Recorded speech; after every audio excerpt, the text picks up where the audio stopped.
Hello friends, maths class study में आप सभी का स्वागत है और मैं दीपक। आज एमपीटीटी कट ऑफ 2022 वर्ग 3 के बारे में बात करने के लिए आप सभी के सामने प्रस्तुत हूँ। देखिए, आज हम कट ऑफ के बारे में बात करते हैं चूँकि हमारे सामने पीबी द्वारा रिजल्ट घोषित कर दिया गया है और हमारे दिमाग में अब यही स्थिति चल रही है कि जो मेरिट आएगी उसमें हमारा जो सिलेक्शन है किस रैंक तक संभव हो पाएगा। तो आज हम उसी मुद्दे पर बात करते हैं। तो एमपीटीटी कट ऑफ 2022 वर्ग 3 के बारे में बात कर रहे हैं। अब देखिए, अभी पोस्टों का डिक्लेरेशन तो नहीं है, आपको भी नहीं पता, मुझे भी नहीं पता, लेकिन जो एक आंकड़ा हमारे बीच दौड़ रहा है कि 5000 बोल रहे हैं कि 5000 पोस्टों में भर्ती होगी, कोई 10,000 बोल रहा है, कोई 20,000 बोल रहा है। तो मैक्सिमम जो हमने सुना है कि 5000 पोस्टों में, बीच में हाईलाइट भी था ये मुद्दा कि इतने कम पे भर्ती हो रही है। तो ठीक है, 5000 की बात करते हैं। ये आंकड़ा 5000 पोस्टों के लिए हम यदि सिलेक्ट करते हैं कि भाई 5000 पोस्टों पर कितने लोगों का सिलेक्शन हो पाएगा या हम अपनी रैंक में कहाँ तक सुरक्षित हैं, इसकी बात करते हैं। तो सभी लोग इसको देखें। तो सबसे पहले हमने यहाँ पर पोस्टों के बारे में बताया हुआ कि यहाँ पर हमारे पास 5000 पोस्टें हैं। जैसा कि हम सभी जानते हैं कि मेल और फीमेल को 50% आरक्षण है। तो उसके तहत यदि 5000 पोस्टें आती हैं तो पुरुष की 2500 और महिला की भी 2500 पोस्टें होंगी। इसके बाद रिजर्वेशन की बात कर लेते हैं। मध्य प्रदेश में भी अभी जो भर्तियां हुई हैं उसमें 27% आरक्षण दिया गया है। तो अभी हम इसी हिसाब से ले लेते हैं, ठीक है। तो 27% ओबीसी, एससी 16% है।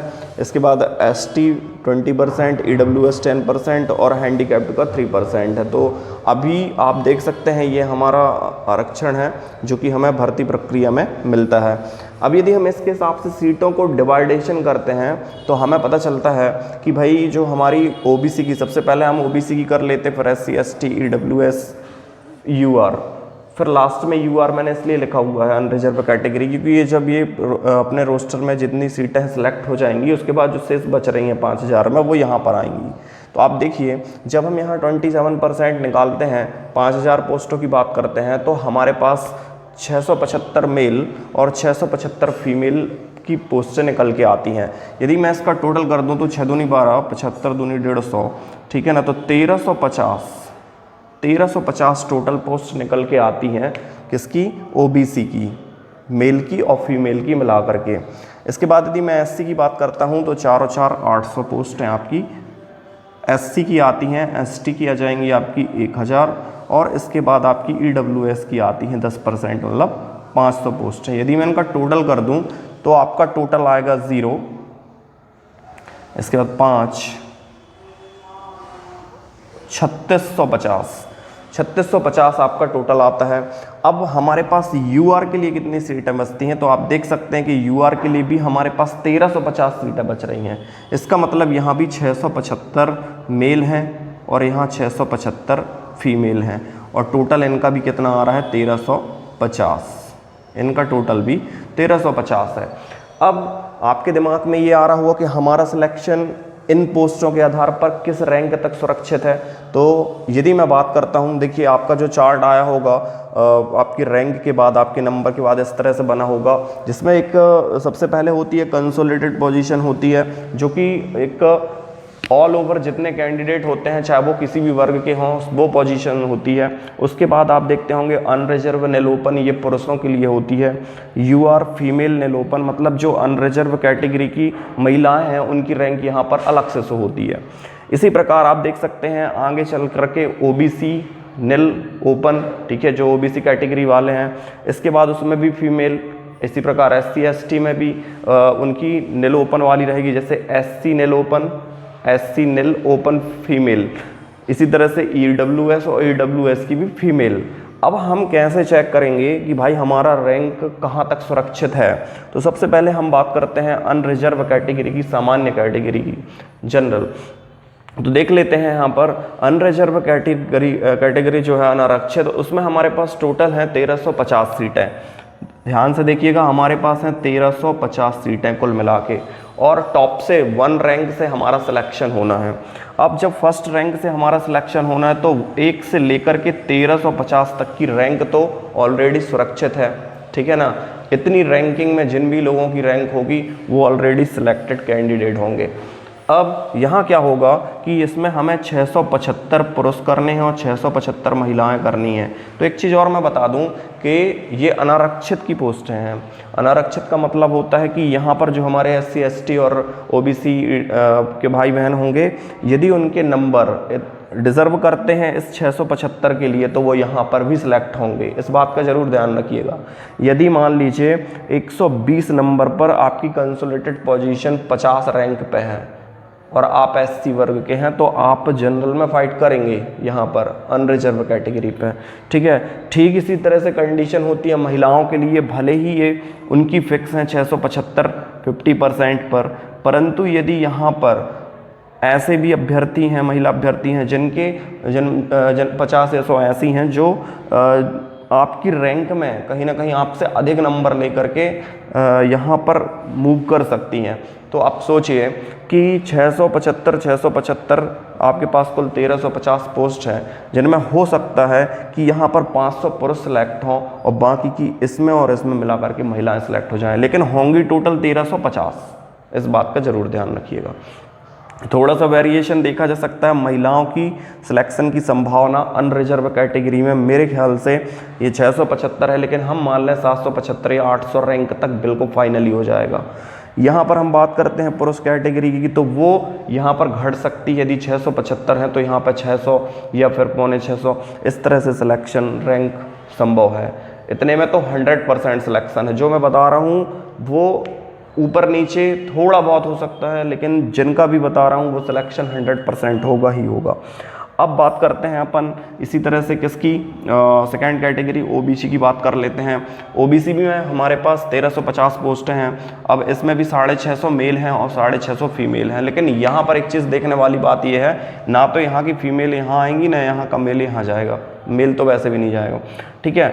अब यहाँ पर आप देख लीजिए, यदि आपकी OBC नील ओपन में 675 रैंक है, आपकी अपनी कैटेगरी में 675 रैंक तक दिया हुआ है। रिजर्व कैटेगरी में एक चीज़ ध्यान रखिएगा, आप यहाँ पर देखिएगा, जैसे ये OBC है, यहाँ पर OBC नील ओपन, यदि इसमें आपकी दी हुई है कैटेगरी तो ये बॉयज़ के लिए है, और ये आपकी यदि 675 रैंक तक है तो आप निश्चित मानिए कि आपका सिलेक्शन हो चुका है, ठीक है। और उसके बाद भी आगे तक के 10-50 कैंडिडेट मान के चलिए कि उनका भी सिलेक्शन हो जाएगा, क्योंकि बहुत से OBC भाई बहन अनरिजर्व में भी जाएंगे अच्छे नंबर के कारण, ठीक है।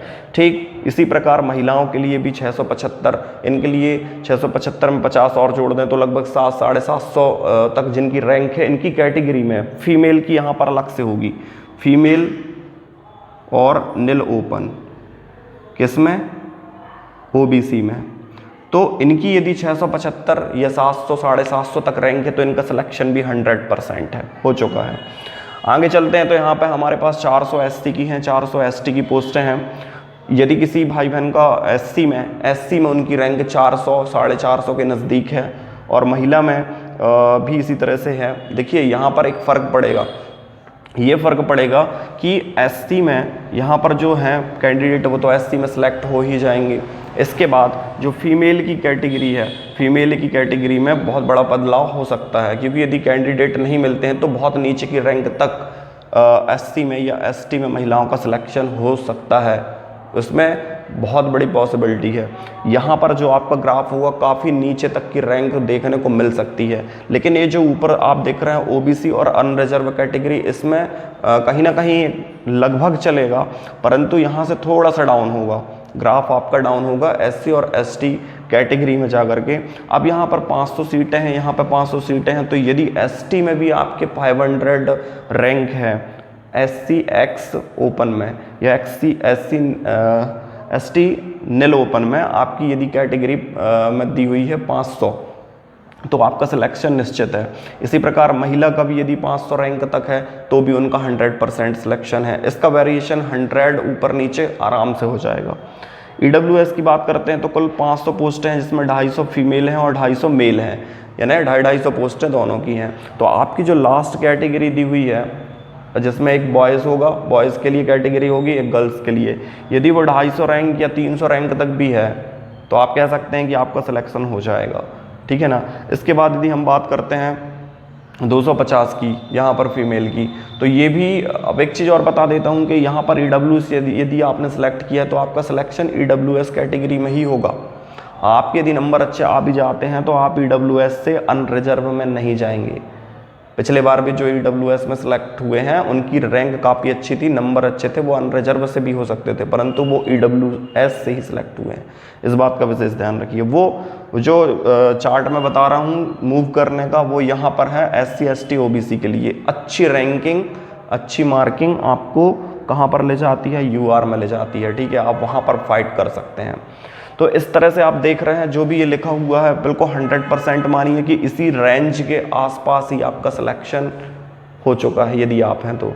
और यदि जब वेरिफिकेशन की प्रक्रिया होती है तो इसका जस्ट डबल, मतलब डबल रैंकिंग आप लगा लीजिए और उनको भी प्रतीक्षा सूची में सम्मिलित किया जाता है।